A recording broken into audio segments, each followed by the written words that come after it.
नमस्कार, उज्जैन टीवी के सभी दर्शकों का हार्दिक स्वागत है। आइए सबसे पहले एक नजर डालते हैं आज की सुर्खियों पर। स्वास्थ्य विभाग द्वारा भेजे जा रहे हैं लोगों को कोरोना संबंधी गलत मैसेज, लोग सकते में। लॉकडाउन में पुलिस की सख्ती के बाद भी हो गई रेडीमेड शॉप में चोरी। करीब के रिश्तेदार भी नहीं पहुंच पाए विवाह में, सूनी रही शादी। प्रशांति गार्डन में हुई क्वारंटाइन सेंटर की शुरुआत, समाज सेवियों ने किया सहयोग। और एम्बुलेंस के अभाव में ठेले पर ले जाना पड़ा मरीज को, उजागर हुई स्वास्थ्य विभाग की लापरवाही।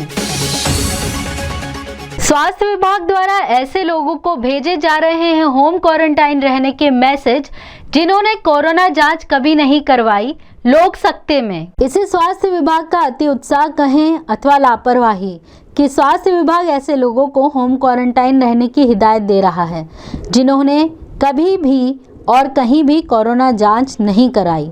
स्वास्थ्य विभाग की हिदायत से दहशतजदा इंदिरानगर के नितिन शर्मा की जुबानी सुनिए। मध्य प्रदेश सरकार द्वारा जो दिशा निर्देश दिए जा रहे हैं उसके प्रोटोकॉल में हम लोग घर के अंदर ही हैं और पूरा पालन कर रहे हैं। उसके बावजूद भी मेरे पास जो मैं गया नहीं और मैं कहीं भी नहीं, हम लोग घर पे हैं, उसके बाद भी ये RT-PCR के मैसेज आ रहे हैं कि आपका कोरोना टेस्ट कराया गया है। जिस टेस्ट की रिपोर्ट हमने लैब में भेज दी है, कृपया करके आप क्वारंटाइन रहें। ये फर्जी मैसेज स्वास्थ्य विभाग द्वारा और प्रशासन द्वारा हमें भेजे जा रहे हैं जो बहुत ही गलत है, जिसके कारण हम लोग दहशत में, हमारा पूरा परिवार दहशत में। हम लोग स्वास्थ्य विभाग अभी तक नहीं गए हैं, ना कोई अस्पताल चिकित्सालय कहीं भी नहीं गए। उसके बाद भी कोरोना टेस्ट की रिपोर्ट की ये मैसेज हमें प्राप्त हो रहे हैं। ये मध्य प्रदेश शासन की घोर लापरवाही है, स्वास्थ्य विभाग की घोर लापरवाही है। इसे संज्ञान में लेना चाहिए। आपने क्या जांच करवाई थी क्या? कोई जांच नहीं करी, हम लोग कहीं भी नहीं गए, घर से कहीं भी नहीं निकले हैं। पूरा परिवार घर के अंदर है। मध्य प्रदेश शासन के आदेशों का पालन किया जा रहा है। उसके बाद भी फर्जी मैसेज मुझे नहीं और भी अन्य व्यक्तियों को भी आए हैं। किनको आए थे? इंदिरानगर में 1-2 और हैं जिनमें मैंने जानता हूँ, जो मुझे बताया है। क्या नाम है उनका जिनके पास मैसेज आया? प्रतीक करके हैं, उनका मैसेज उनको भी आया है और भी बहुत से लोगों को आएगा जिन्हें नहीं जानता हूँ, लेकिन ये मैसेज एक मेरे पास पड़ा हुआ है, ये आप देख सकते हैं। लॉकडाउन में थाने से चंद कदमों की दूरी पर हुई रेडीमेड शॉप में चोरी, ताले तोड़े, कांच फोड़े और ले गए हजारों का सामान। गुरुवार शुक्रवार की दरमियानी रात निजातपुरा स्थित इंद्रप्रस्थ टावर की तल मंजिल पे माई फैशन स्ट्रीट नामक रेडीमेड गारमेंट्स और शू की दुकान में चोरों ने धावा बोल दिया। पहले तो दुकान के ताले चटकाए, फिर कांच फोड़कर अंदर घुसे। चोर दुकान में रखी टीवी सहित लगभग 12,000 रुपए का सामान ले गए। दुकान मालिक अनिल कुमार ने बताया कि सुबह दुकान के सामने रहने वाले परिचित ने फोन कर उन्हें चोरी की सूचना दी, जिसके बाद वे दुकान आए तो उन्होंने देखा कि सारा सामान बिखरा पड़ा था। दुकान के CCTV कैमरे टूटे हुए थे और टीवी गायब था। यहाँ पे चोरी हुई है। मेरी शॉप पे शटर तोड़ के, ताले तोड़ के, कांच तोड़ के चोरी की गई है। कैमरे तोड़ दिए हैं, कैमरे ले गए हैं, LCD ले गए हैं और कुछ 2100 रुपये की नकदी ले गए हैं और कुछ 10-12 हज़ार रुपये का माल चोरी हुआ है और पूरी दुकान बिखरी हुई है और कांच वाँच सब टूटे हुए हैं। पुलिस कंप्लेंट कर दी गई है और पुलिस वाले आए हैं, चेक कर रहे हैं। कैसे सूचना मिली आपको कि यहाँ पर? सामने हमारे दूध वाले हैं, मित्र हैं, पड़ोसी हैं, उन्होंने हमें सूचना दी।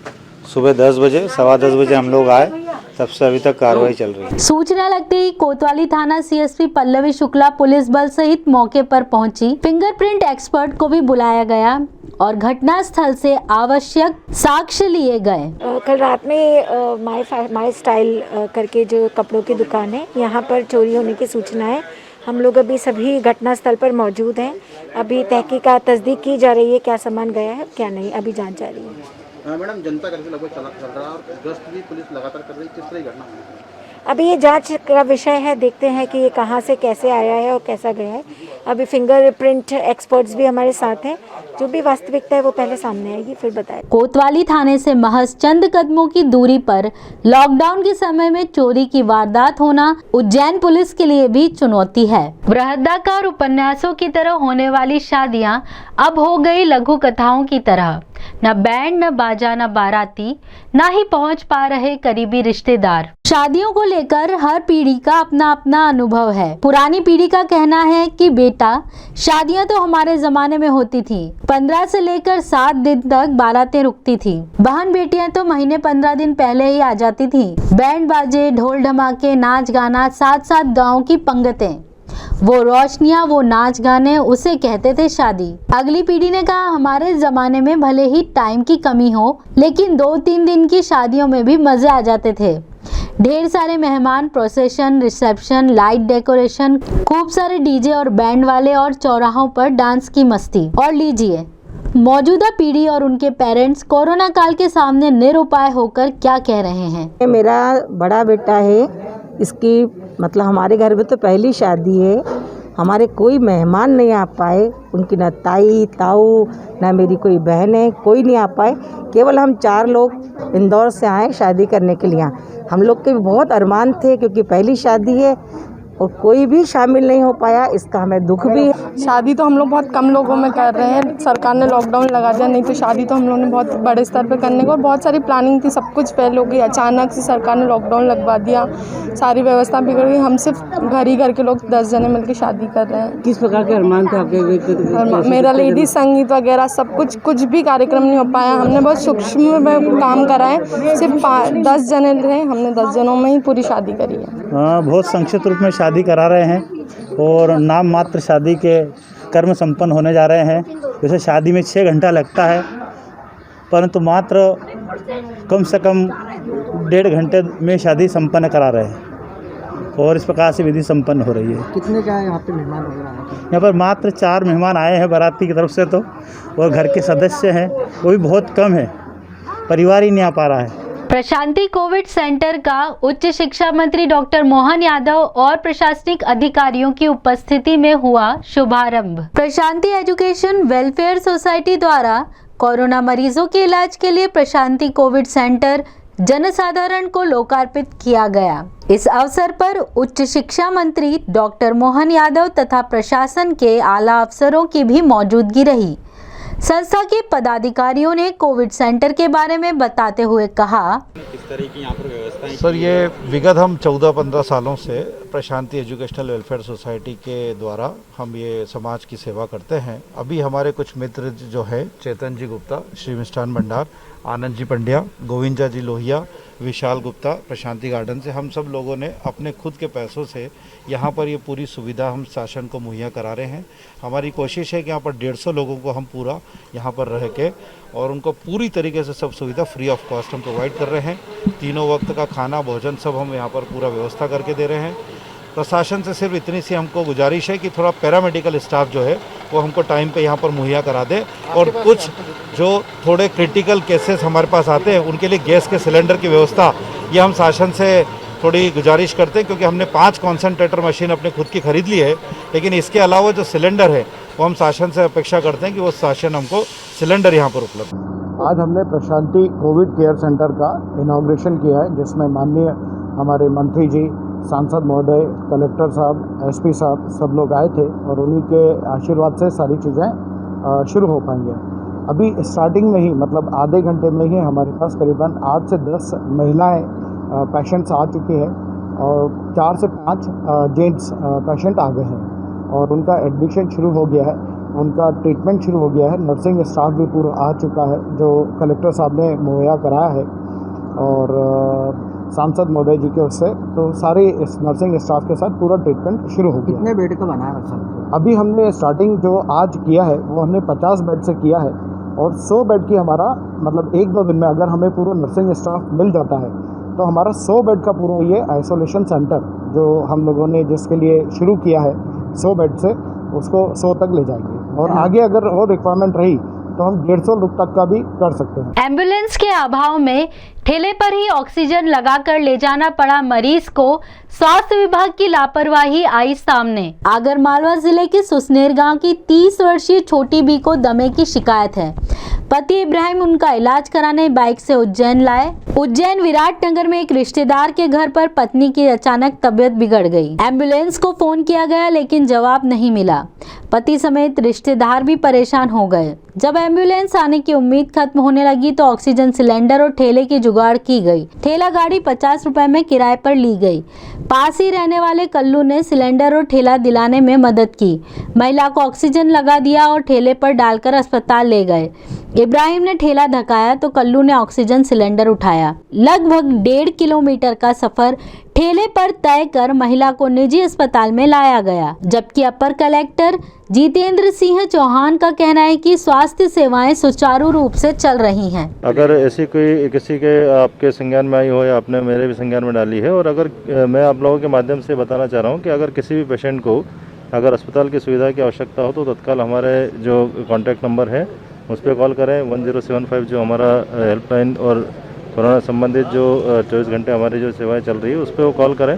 और उसके अतिरिक्त भी सभी अस्पतालों के नंबर आज की तारीख में सभी लोगों के पास में, शासन प्रशासन के भी सभी के लोगों के नंबर सभी के पास में, और किसी माध्यम से हमको खबर करें, हम तत्काल उसमें उपलब्धता सुनिश्चित करा देंगे। समाज सेवी कर रहे हैं वंचितों की सेवा, जगह जगह जाकर कर रहे हैं वितरण खाद्य सामग्री का। पर दुख का एहसास ही सज्जनता की पहचान है। यही वजह है कि आपातकाल में सहृदय समाज सेवी सक्रिय होकर वंचित जनों की सेवा करते हैं। समाज सेवी संदीप जी की पहल पर नर नारी इन दिनों विपदाग्रस्त लोगों को जगह जगह जाकर खाद्य सामग्री बांट रहे हैं। ऐसी समाज सेवा कर रही भद्र महिला पिंकी वर्मा ने बताया। अरे संदीप जी हैं जो कि जब से लॉकडाउन लगा है, महामारी लगी है, जब से सभी जितने भी गरीब हैं, जितने भी लोग हैं जिनको खाना नहीं पहुंच पा रहा, प्रशासन नहीं दे पा रही है, उनको संदीप जी बहुत अच्छी सेवा कर रहे हैं। फ्रूट्स है, दूध है, छाछ है, श्रीखंड है, समोसा है, खाना है, मतलब जो जिनकी जो व्यवस्था हो रही है सारी चीज़ें हम लोग व्यवस्था में लगे हुए हैं और उनके कारण हमको भी सहयोग मिल रहा है। हम लोग भी सब मिलके सहयोग कर रहे हैं। मेरे बच्चे हैं। कितने लोगों को बात? हाँ, कम से कम हम लोग कर रहे हैं 1000 लोगों को कर देते, क्योंकि चामुंडा माता पे भी अधिक लोग हैं और बस स्टैंड पे भी है, रेलवे स्टेशन पे भी हैं, और जहाँ पे मंदिरों में भी कहीं बैठे रहते थे वहाँ पे भी हम लोग जाते हैं। उच्च शिक्षा मंत्री ने किया माधवनगर अस्पताल का निरीक्षण, तराना जाकर की तराना विधायक की शिकायत दूर। प्रदेश के उच्च शिक्षा मंत्री डॉक्टर मोहन यादव ने माधवनगर अस्पताल के कोविड वार्ड का दौरा किया। इस दौरान आपने सारी व्यवस्थाओं का जायजा लिया, साथ ही मरीजों से चर्चा कर उनकी खैरियत से वाकिफ हुए। निरीक्षण के दौरान अस्पताल का स्टाफ उनके साथ था। इस तरह तुमने बुलाया और हम चले आए की तर्ज पर डॉक्टर मोहन यादव तराना पहुंचे। तराना के विधायक महेश परमार की उस शिकायत को भी दूर किया कि तराना का कोई पुरसा हाल नहीं है। सुप्रसिद्ध कवि अशोक भाटी के पुत्र डॉक्टर अनिरुद्ध भाटी ने कोरोना के खिलाफ लड़ाई में अपना योगदान देते हुए बनाई विशेष किट। कोरोना के खिलाफ जंग में उज्जैन के कुछ युवा वैज्ञानिकों का योगदान भी उल्लेखनीय है। कोरोना के बढ़ते प्रकोप के विरुद्ध लड़ाई में शहर के कई युवा अपना योगदान दे रहे हैं। ऐसे ही एक युवा हैं डॉक्टर अनिरुद्ध भाटी। डॉक्टर अनिरुद्ध जो नैनो टेक्नोलॉजी में रिसर्च वैज्ञानिक हैं, वो पिछले कई सालों से चेन्नई स्थित मैग्जीनोम नामक शोध संस्था में कार्यरत हैं। 2020 में कोरोना की प्रथम आहट के समय अनिरुद्ध और उनके वैज्ञानिकों की टीम ने कोविड की RT-PCR test kit, VTM RNA extraction kit एवं RT-PCR किट बनाने का कार्य शुरू कर दिया था। शुरुआत में यह किट विदेश से ही आयात की जाती थी। इस दौरान अनिरुद्ध के नेतृत्व में मैग्जीनोम की टीम ने मात्र 3 महीने की अवधि में अथक परिश्रम एवं वैज्ञानिक दृष्टिकोण से इस किट को तैयार किया। इस किट को बनाने में नैनो टेक्नोलॉजी एवं आणविक जीव विज्ञान का प्रयोग किया गया, जिसमें अनिरुद्ध विशेषज्ञ हैं। इस किट का प्रथम परीक्षण तिरुवनंतपुरम स्थित राजीव गांधी जैव प्रौद्योगिकी संस्थान ने किया एवं ये प्रमाणित किया कि देश में विकसित यह किट विश्व स्तर की प्रमुख किट के समान नतीजे देती है। इस रिपोर्ट के बाद से मैग्जीनोम की टीम अब तक करीब 30 लाख टेस्ट के लिए किट बना चुकी है। वर्तमान में यह किट तमिलनाडु, महाराष्ट्र, केरल, कर्नाटक, छत्तीसगढ़, मध्य प्रदेश, आंध्र, तेलंगाना और बाकी के राज्यों की कई सरकारें एवं गैर सरकारी लैब कोरोना टेस्टिंग के लिए उपयोग कर रही हैं। बहुराष्ट्रीय कंपनियों की कीमत से 3 गुना कम कीमत पर सरकारी लैब्स को यह किट दी जा रही है, जो कि सराहनीय है। जैसे ही हिंदुस्तान में कोरोना की आहट शुरू हुई थी मार्च अप्रैल 2020 में, तो मैंने और मेरी वैज्ञानिकों की टीम ने यहाँ पे RT-PCR बेस्ड जो किट है उसके ऊपर रिसर्च शुरू की थी और 3 महीने के अंदर अंदर हमने इस किट का अप्रूवल ICMR से ले लिया और सितंबर अक्टूबर से हमने इस किट की बिक्री यहाँ शुरू कर दी। उसके पहले जैसा कि आप जानते हैं कि सारी बहुराष्ट्रीय कंपनियों से ये किट आ रही थी, इसी कारण इसकी कीमत जो है वो काफ़ी ज़्यादा थी। लेकिन जब से हमने ये किट जब देश के प्रधानमंत्री माननीय श्री नरेंद्र मोदी ने आह्वान किया कि मेक इन इंडिया किट्स बनाई जाए और उसी से प्रेरणा लेके हमने ये किट्स बनानी जो है वो यहाँ देश में शुरू की। जो भी रिसर्च इसके अंदर नैनो टेक्नोलॉजी का समावेश है, इसके अंदर आणविक जैव विज्ञान का जो भी कॉन्सेप्ट है वो इस पर लगा के जल्दी से हमने इस किट को बनाया और अप्रूवल लिया। और इससे एक ये चीज़ सामने आई कि तब तक जो किट्स बाहर से इंपोर्ट की जाती थी तो कीमत जो है वो बहुत ज़्यादा हुआ करती थी और हमारी निर्भरता बहुत थी बहुराष्ट्रीय कंपनियों के ऊपर। लेकिन जब से हमने ये किट देना शुरू की है तब से जो कीमत है वो काफ़ी कम हो गई है। अभी इस समय हमारी बनाई हुई किट तमिलनाडु, कर्नाटका, उड़ीसा, पश्चिम बंगाल और भी कई अलग राज्यों में इस्तेमाल की जा रही हैं और काफ़ी सटीक रिजल्ट इसके आते हैं। ये फीडबैक भी हमें सारी लैब से मिला है। तो ये सब कुछ मेक इन इंडिया इनिशिएटिव को ध्यान में रखते हुए हमने यहाँ पे जो किट्स हैं वो बनाना शुरू की थी। इस संबंध में इस जो हमारी सफलता है, हमारी टीम की जो सफलता है, उसका सारा श्रेय मैं मेरे गुरुजन डॉक्टर CN रामचंद, मेरे माता पिता श्री अशोक भाटी, श्रीमती नीना भाटी और उज्जैन में मेरी सारी प्रारंभिक स्कूली शिक्षा और विक्रम यूनिवर्सिटी से BSc बायोटेक्नोलॉजी मैंने किया, फिर बाद में PhD भी मैंने किया। तो उज्जैन से निकलकर आज भी उज्जैन से जो मेरा जुड़ाव है उसको मैं श्रेय देता हूँ कि उज्जैन की, और मुझे काफ़ी गर्व है इस बात का कि उज्जैन की मिट्टी से निकलकर मैं अपना कुछ योगदान कोरोना से लड़ने में अपने देश को ताकत देने में कर पाया।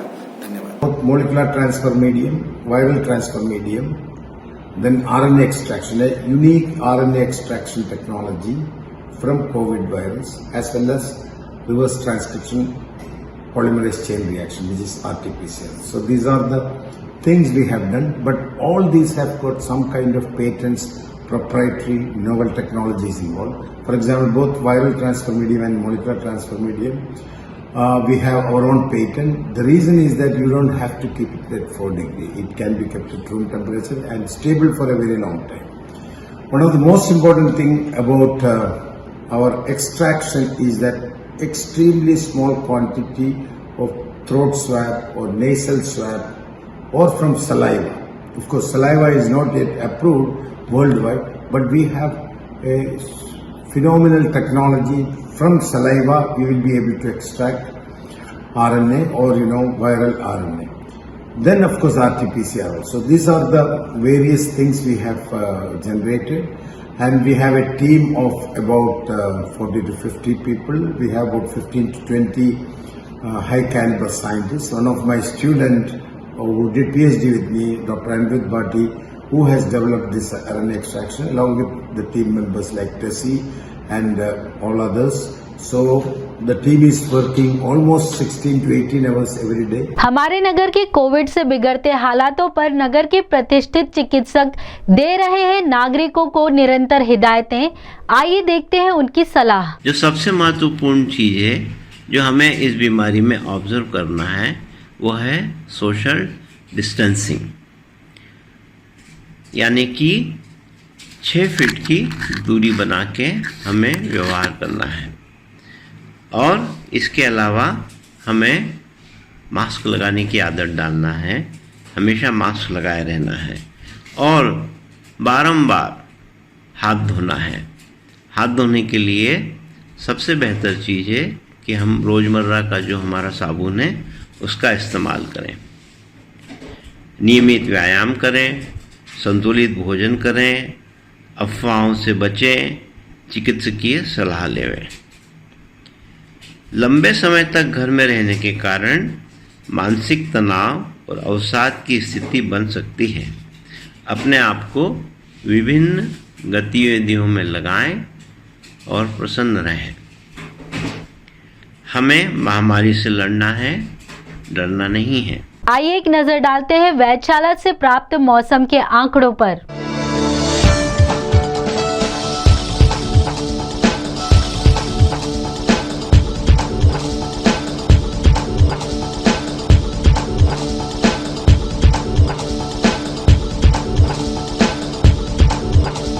अंत में मुख्य समाचार एक बार फिर। स्वास्थ्य विभाग द्वारा भेजे जा रहे हैं लोगों को कोरोना संबंधी गलत मैसेज लोक सख्ते में। लॉकडाउन में पुलिस की सख्ती के बाद भी हो गई रेडीमेड शॉप में चोरी। करीब के रिश्तेदार भी नहीं पहुंच पाए विवाह में, सूनी रही शादी। प्रशांति गार्डन में हुई क्वारंटाइन सेंटर की शुरुआत, समाज सेवियों ने किया सहयोग। और एम्बुलेंस के अभाव में ठेले पर ले जाना पड़ा मरीज को, उजागर हुई स्वास्थ्य विभाग की लापरवाही। तो ये थे आज के प्रमुख समाचार। ऐसे ही ताजा खबरों के लिए देखते रहिए उज्जैन टीवी। उज्जैन टीवी का यूट्यूब चैनल लाइक और सब्सक्राइब करना ना भूलें। नमस्कार।